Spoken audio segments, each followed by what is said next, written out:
Chapeuzinho Vermelho, parte 1. Chapeuzinho Vermelho foi registrada pelo francês Charles Perrault em 1697 e ele incluiu uma moral no final da história, a fim de ensinar as meninas a não se deixarem enganar por um lobo que poderia devorá-las. No final da história do Perrault, ele coloca tudo em verso, isso na língua francesa, para as menininhas, principalmente as bonitinhas, tomarem muito cuidado, que o lobo come, e quanto mais aveludada for a voz dele, quanto maior for a mão dele, mais quente, mais perigoso ele é. Então, para as menininhas, principalmente as bonitinhas, tomarem cuidado com o lobo, porque ele come, e ele come mesmo. Então, essa foi a moral que o Perrault colocou no final de Chapeuzinho Vermelho, e ele faz isso com vários outros contos de fadas, tá? Ao colocar essa moral e não dar para criança a menor chance de redenção, ou seja, ninguém vai chegar para salvar, ninguém vai tirar a personagem da barriga do lobo, a avó morre mesmo, a história é violenta, a história é uma história de terror para as crianças, para os adolescentes, porque era uma história da literatura oral, não tinha uma datação de faixa etária, como nós temos hoje em dia, uma classificação etária. Ao fazer isso, Perrault mata no ninho qualquer chance de redenção.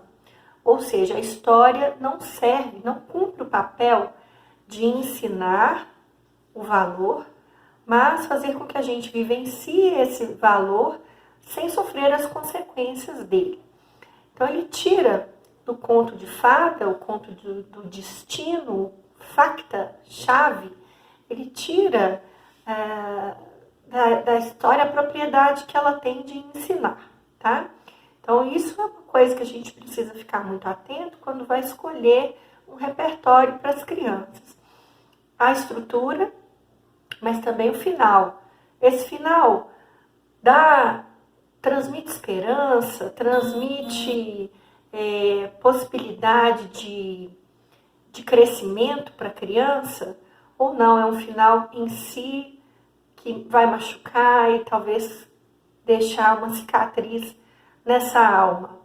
E pior, às vezes tem pessoas que vivem uma situação de perigo, de violência tão grande quanto a história da Chapeuzinho Vermelho, que é uma história de abuso, É uma história de abuso dela com ela mesma e dela pelo lobo, Dela com ela mesma porque ela vai testar a sexualidade dela com um desconhecido e ela acaba se dando mal.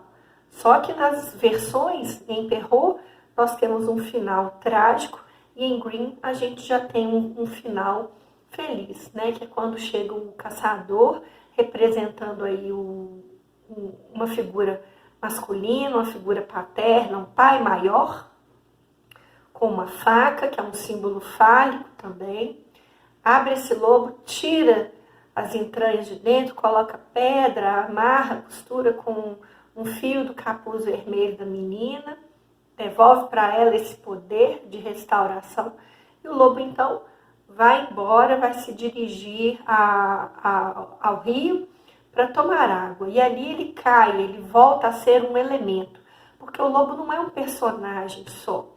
Ele representa uma força da voracidade, uma força da vontade sem limite, uma força sexual incontrolável, que é uma força que todo mundo tem e que precisa ser cuidada, porque senão vira desastre, tá bom?